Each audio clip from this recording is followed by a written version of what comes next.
Howdy, I'm Elisa, and today we're going to read another short story from the public domain for the first time, so bear with me as I imperfectly take you through this dilemma of Phadrig. There's no use in talking about it, Phadrig. I know and I feel that all's over with me. My pains are all gone, to be sure. But in place of that, there's a weight like a quern stone down upon my heart, and I feel it blackening within me.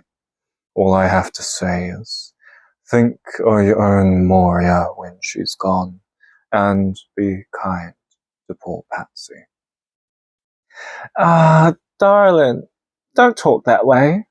There's hopes yet. What'll I do? What'll the child do without you? Phadrig, there's no one. I'm going fast, and if you have any regard for me, you won't say anything that'll bring the thoughts of you and him between me on the thoughts of heaven, for that's what I must think of now. And if you marry again, oh, Moria, honey, will you kill me entirely?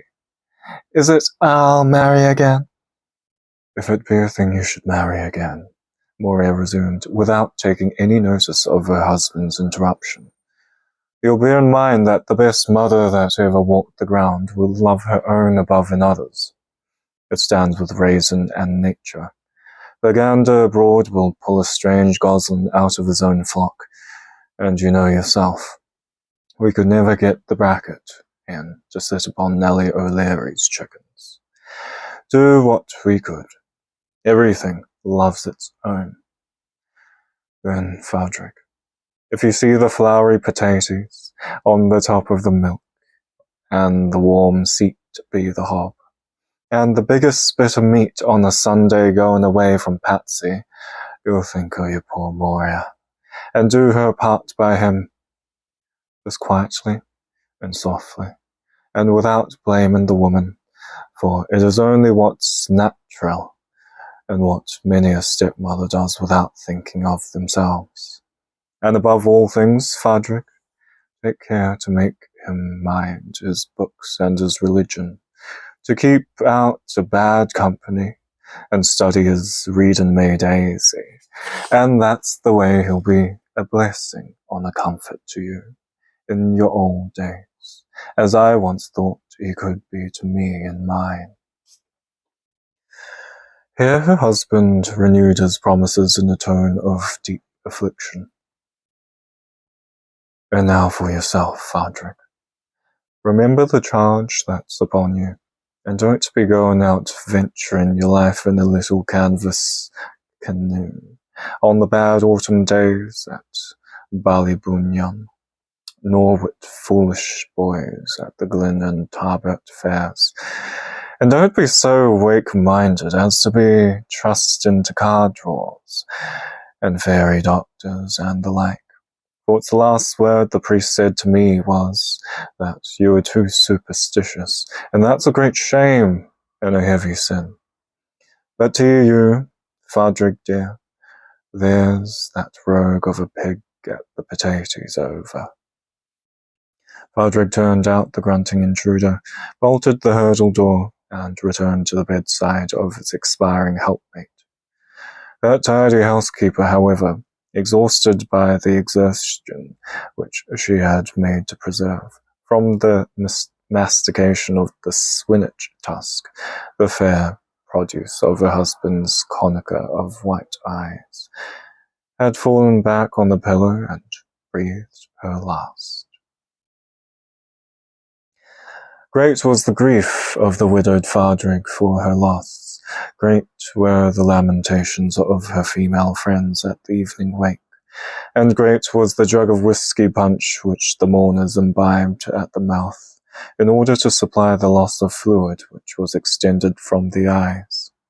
According to the usual cottage etiquette, the mother of the deceased, who acted as mistress of the ceremonies, occupied a capacious hay-bottomed chair near the fireplace, from which she only rose when courtesy called on her to join each of her female acquaintances as they arrived, in the death wail which, as in politeness bound, they poured forth over the pale piece of earth that lay coffined in the centre of the room.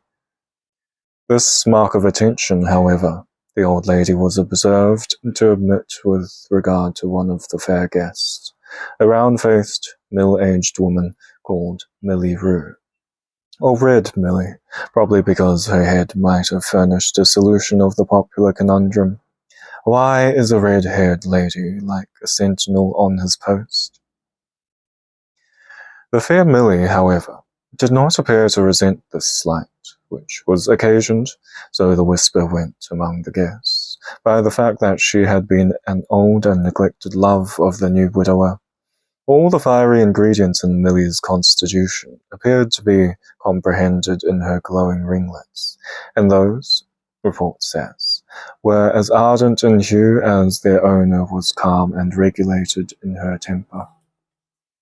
It would be a cold morning indeed, that a sight of Milly's head would not warm you, and a hot fit of anger which a few tones of her kind and wrath-disarming voice would not cool.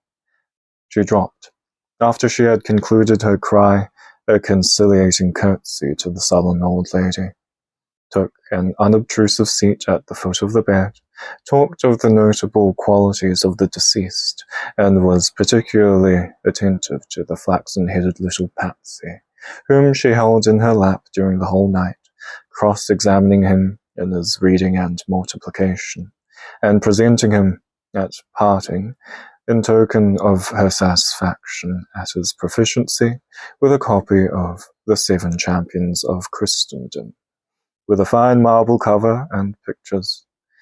Milly acted in this instance under the advice of a prudent mother, who exhorted her, whenever she thought of making presents that way, not to be laying her money out in cakes or gingerbread, or things that would be et off at once, and no more about them altogether, but to give a strong toy, or a book, or something that would last, and bring her to mind now and then, so as that when a person would ask where they got that, or who give it, they'd say, from Milly Rue, or Milly give it, where obleased to her, and be taken, talking, and thinking of her when she'd be away.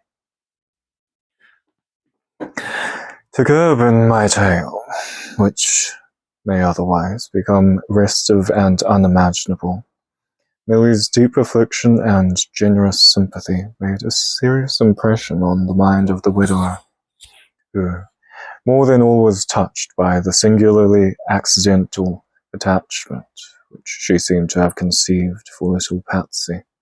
Nothing could be farther from his own wishes than any design of a second time changing his condition, but he felt that it would be doing a grievous wrong to the memory of his first wife if he neglected this opportunity of providing her favourite Patsy with a protector, so well calculated to supply her place.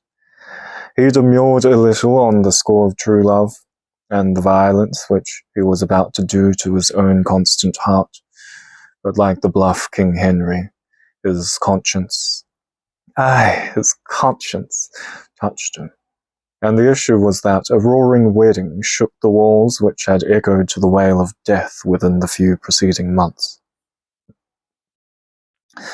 Milly Rue not only supplied the place of a mother to young Patsy, but presented him in the course of a few years with 2 merry playfellows, a brother and a sister. To do her handsome justice, too, poor Moria's anticipations were completely disproved by her conduct, and it would have been impossible for a stranger to have detected the stepson of the house from any shade of undue partiality in the mother. The harmony in which they dwelt was unspoken, unbroken by any accident for many years. The first shock which burst in with a sudden violence upon their happiness was one of a direful nature, disease, that pale and hungry fiend who haunts alike the abodes of wealth and penury, who brushes away with its baleful wing the bloom from beauty's cheek, and the balm of slumber from the pillow of age, who troubles the hope of the young mother with dreams of ghastliness and gloom, and fears that, come suddenly, she knows not why nor whence, who sheds his poisonous dews alike on the heart that is buoyant and the heart that is broken. The stern and conquering demon scorned not to knock, one summer morning, at the door of Phadrig's cow-house, and to lay his iron fingers upon a fine milch cow, a sheeted stripper which constituted, to use his own emphatic phrase, the poor farmer's substance. All the cures in the pharmacopoeia of the village apothecary were extended on the poor animal without any beneficial effect, and Phadrig, after many conscientious qualms about the dying words of his first wife, resolved to have recourse to that infallible refuge in such cases, a fairy doctor. He said nothing to the afflicted Millie about his intention, but slipped out of the cottage in the afternoon, hurrying to the Shannon side near Money Point, unmoored his light canvas-built canoe, seated himself in the frail vessel, and fixing his paddles on the towel-pin, sped away over the calm face of the waters towards the Isle of Scattery, where the renowned Crohonauna, or Connor of the Sheep, the Mohammed of the cottages, at this time took up his residence. This mysterious personage, whose prophecies are still commented on among the cottage circles, with looks of deep awe and wonder, was much revered by his contemporaries as a man who had seen a Dale. Of what nature those sights or visions were was intimated by a mysterious look and a solemn nod of the head. In a little time, Phadrig ran his little canoe aground on the sandy beach of Scattery, and, drawing her above high water mark, proceeded to the humble dwelling of the gifted sheep-shearer, with feelings of profound fear and anxiety. A sudden crash among the stores and dockweed in an opposite corner of the ruin made him start and yell. The noise was occasioned by a little rotund personage, who had sprung from the mouldering wall, and now stood gazing fixedly on the terrified Phadrig, who continued returning that steady glance with a half-frightened, half-crying face, one hand fast clenched upon his breast, and the other extended with an action of avoidance and deprecation. The person of the stranger was stout and short, rendered still more so by a stoop, which might almost have been taken for a hump. His arms hung forward from his shoulders like those of a long-armed ape.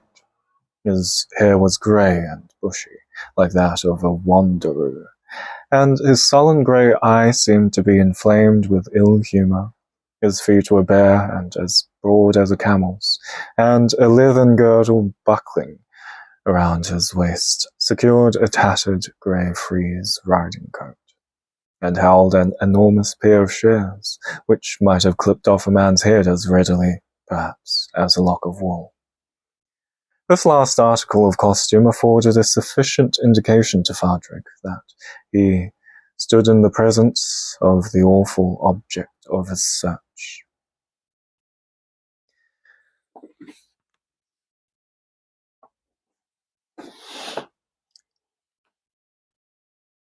Well, and who are you? Growled the sheep-shearer, after surveying Phadrig attentively for some moments. The first gruff sound of his voice made the latter renew his start and roar for fright, after which, composing his terrors as well as he might, he replied, in the words of Autolycus, I am only a poor fellow, sir. Well, and what's your business with me? A cure, sir. I wanted for her. A cow of mine that's very bad and widdly, and we can do nothing for her. And I thought maybe you'd know what is it ailed her. and prevail on them. This was pronounced with an emphasis of deep meaning. Them? To leave her to us? Earth, the sheep shearer thundered out, in a tone that made poor Phadrig jump 6 feet backwards with a fresh yell. Do you dare to speak of them before me? Go along, you villain of the earth, and wait for me outside the church, and I'll tell you all about it there. But first, do you think I can get the gentleman to do anything for me gratis without offering him a trait or a hype bath? If the honours wouldn't think 2 10 pennies and a 5-penny bit too little, it's all I'm worth in the wide world. Well, we'll see what they'll say to it. Give it here to me. Go now. Be off with yourself. If you don't want to have 'em all atop of you in a minute. Their last hint made our hero scamper over the stones like a startled fawn, nor did he think himself safe until he reached the spot where he had left his canoe, and when he expected the coming of the sheep shearer, conscience struck by the breach of his promise to his dying Moria, and in a state of agonizing anxiety with respect to the lowing patient in the cow-house. He was soon after rejoined by Connor of the sheep. There is one way, said he, of saving your cow, but you must lose one of your children if you wish to save it. Oh, heaven preserve us, sir! How is that, if you please? You must go home, said the sheep shearer, and say nothing to anybody, but fix in your mind which are your 3 children you'll give to the cow. And when you do that, look in his eyes, and he'll sneeze. And don't you bless him for the world. Then look in his eyes again, and he'll sneeze again, and still don't think of blessing him, be any means. The 3rd time you'll look, the 3rd time he'll die. But your cow will live. And this is the only cure you have to give me? Exclaimed Phadrig, his indignation at the moment overcoming his natural timidity. The only cure. It was by a deal to do I could prevail on them to let you make the choice yourself. With a heavy heart, Phadrig put forth his canoe upon the water and prepared to return. It was already twilight, and as he glided along the peaceful shores, he ruminated mournfully within his mind on the course which he should pursue. The loss of the cow would be, he considered, almost equivalent to total ruin, and the loss of any one of his lovely children was a probability which he could hardly bear to dwell on for a moment. Still, it behoved him to weigh the matter well. Which of them, now, supposing it possible that he could think of sacrificing any, which of them would be selected for the purpose? The choice was a hard one. There was little Moria, a fair-haired, blue-eyed little girl, but he could not, for an instant, think of losing her, as she happened to be named after his first wife. Her brother, little Seamus, was the least useful of the 3, but he was the youngest. The child of his old age, the little one. His heart bled at the idea. He would lose the cow, and the pig along with it, before he would harm a hair of the darling infant's head. He thought of Patsy, and he shuddered and leaned heavier on his oars, as if to flee away from the horrible doubt which stole into his heart with that name. It must be one of the three, or the cow was lost forever. The two first mentioned he certainly would not lose. And Patsy, again he bade the fiend begone, and trembling in every limb, made the canoe speed rapidly over the tide in the direction of his home. He drew the little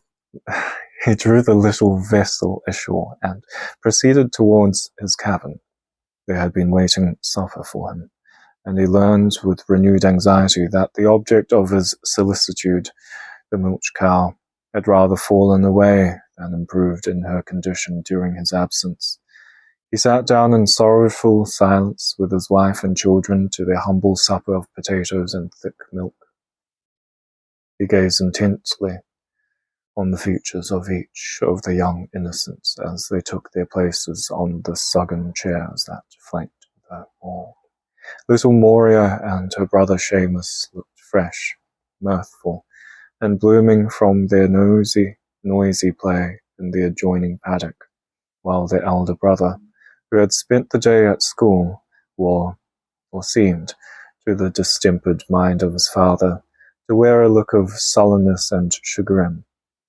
He was thinner, too, than most boys of his age, a circumstance which Phadrig had never remarked before. It might be the first indications of his poor mother's disease, consumption, that were beginning to declare themselves in his constitution. And if so, his doom was already sealed, and whether the cow died or not, Patsy was certain to be lost. Still the father could not bring his mind to resolve on any settled course, and their meal proceeded in silence. Suddenly the latch of the door was lifted by some person outside, and a neighbour entered to inform Phadrig that the agent to his landlord had arrived in the adjacent village for the purpose of driving matters to extremity against all those tenants who remained in arrear.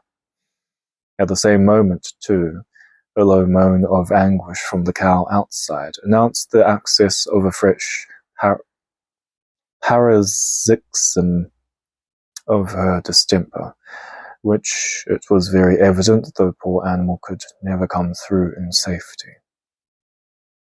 In an agony of distress and horror, the distracted father laid his clenched fingers on the table and looked fixedly in the eyes of the unsuspecting Patsy. The child sneezed, and Phadrig closed his lips hard, for fear a blessing might escape him. The child, at the same time, he observed, looked paler than before, fearful lest the remorse which began to awake within his heart might others sway his resolution, and prevent the accomplishment of his unnatural design. He looked hurriedly a second time into the eyes of the little victim. Again the latter sneezed, and again the father, using a violent effort, restrained the blessing, which was struggling at his heart. The poor child drooped his head upon his bosom, and, letting the untasted food fall from his hand, looked so pale and mournful as to remind his murderer of the look which his mother wore in dying. It was long, very long, before the heart-struck parent could prevail on himself to complete the sacrifice. The visitor departed, and the first beams of a full moon began to supplant the faint and lingering twilight which was fast fading in the west. The dead of the night drew on before the family rose from their silent and comfortless meal. The agonies of the devoted animal now drew rapidly to a close, and Phadrig still remained tortured by remorse on the one hand, and by selfish anxiety on the other. A sudden sound of anguish from the cow-house made him start from his seat. A third time he fixed his eyes on those of his child. A third time the boy sneezed, but here the charm was broken. Millie Rue, looking with surprise and tenderness on the fainting boy, said, "Why then, heaven bless you, child. It must be a cold you caught. You're sneezing so often. Immediately the cow sent forth a bellow of deep agony and expired. At the same moment, a low and plaintive voice outside the door was heard, exclaiming, "And heaven bless you, Millie, and the Almighty bless you, and spare you a long time over your children." Phadrig staggered back against the wall, his blood froze in his veins, his face grew white as death, his teeth chattered. His eyes stared, his hair moved upon his brow, and the chilling damp of terror exuded over all his frame. He recognized the voice of his first wife, and a pale, cold eye met his at that moment, as her shade flitted by the window in the thin moonlight, and darted on him a glance of mournful reproach. He covered his eyes with his hands and sunk senseless into a chair, while the affrighted Millie and Patsy, who at once assumed his glowing health and vigor, hastened to his assistance. They had all heard the voice, but no one saw the shade nor recognized the tone, excepting the conscience-smitten Phadrig.